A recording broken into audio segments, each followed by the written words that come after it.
दोस्तों नमस्कार। हमारे YouTube चैनल पर आप सभी का बहुत बहुत स्वागत।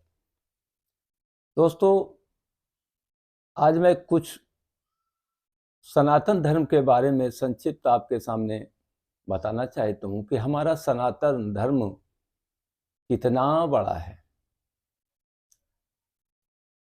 सनातन धर्म को इतना बड़ा क्यों माना गया है? सब धर्मों से बड़ा माना गया है क्यों? क्योंकि दोस्तों, हमारे सनातन धर्म में समस्त धर्मों को एक साथ लाने की उपाय है और सनातन धर्म जोड़ता है, उपाय करता है कि सभी लोग उसके पास आइए। वो किसी से या किसी को दूर भेजना नहीं चाहता। अपने समस्त संसार में रहने वाले जीवों को, प्राणियों को, मनुष्यों को, किसी को वो सताना नहीं चाहता। वही है सनातन धर्म। इसलिए हमारे सनातन धर्म को सबसे बड़ा बताया गया है। यह सनातन धर्म सत्य से जुड़ा है और सत्य भगवान का नाम है, रूप है। तभी तो भगवान का नाम है सत्यदेव भगवान। सत्य से जो प्रकट होता है वही तो है सत्यदेव। सत्य जहां भी होता है भगवान वहां क्यों पहुंच जाते हैं? क्योंकि भगवान सत्य से प्रेम करते हैं। आप सच्ची भावना से भगवान को याद कीजिए तो भगवान किसी न किसी स्वरूप में जरूर आते हैं। और कहा गया है मानस गंगा में सबसे बड़ा जो धर्म है दोस्तों, वो सत्य को ही बताया गया है, जो समस्त धर्मों से भी बड़ा है। सत्य धर्म न दूसर, सत्य समाना। सनातन धर्म में क्या है? सत्य।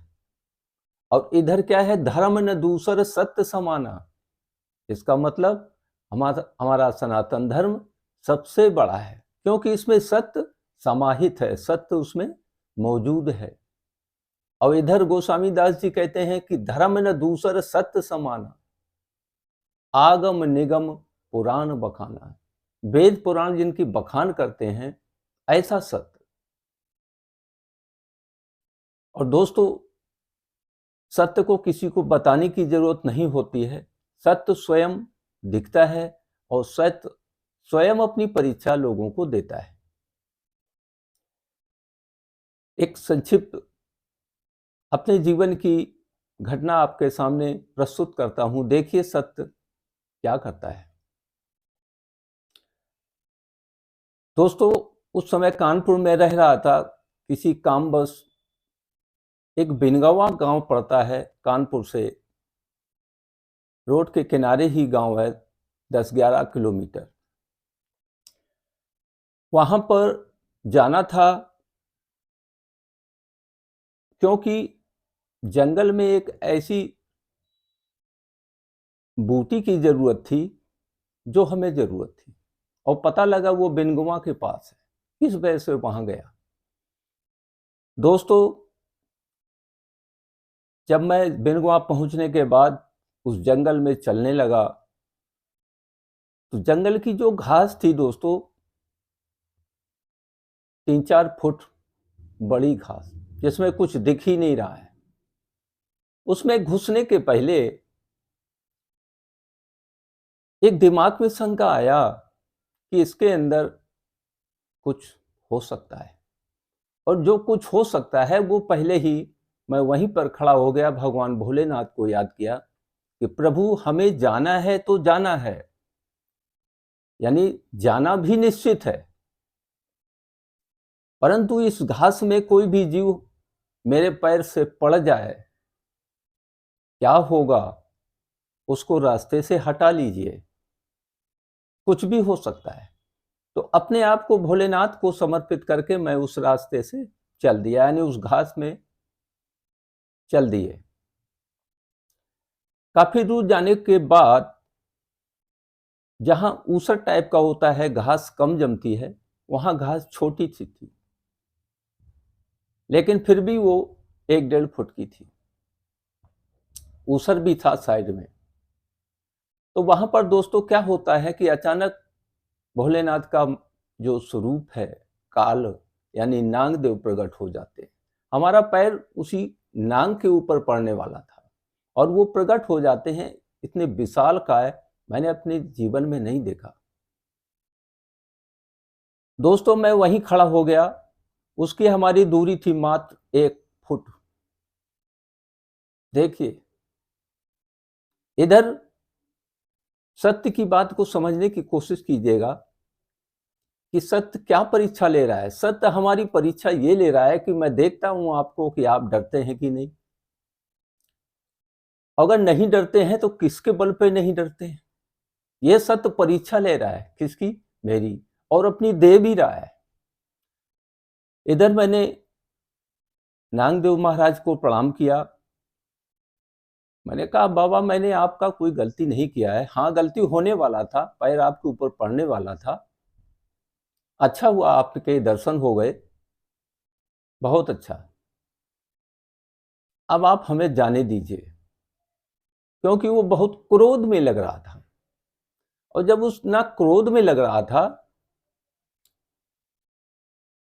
तो मैंने उसको बोला कि भाई, अगर आपका क्रोध शांत हो सकता है काटने से तो आप काट लीजिए। क्यों? मेरे को मरने का डर नहीं है क्या? बिल्कुल नहीं है। क्यों नहीं है? प्रश्न उठता है। क्योंकि वो नारायण जहां सत्य होता है, जहां सत्य की ध्वजा लहराती है, दोस्तों वो नारायण नारायण है।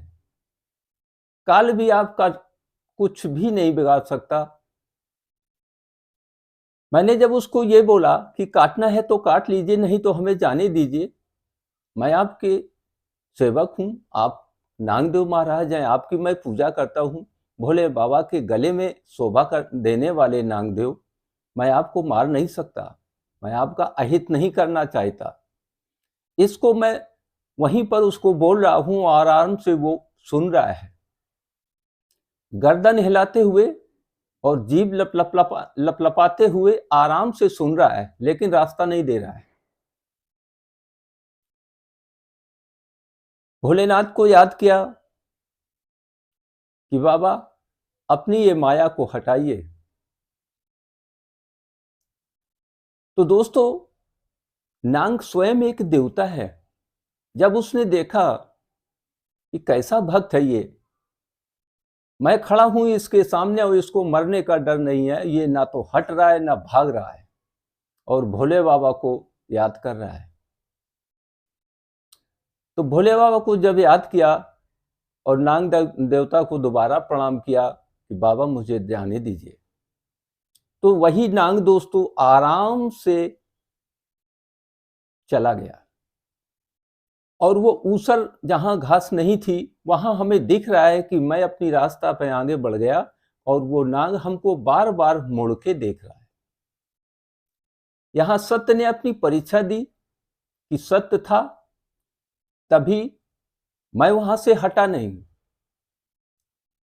चाहे काल भी सामने आ जाए, सत्य को कोई डिगा नहीं सकता।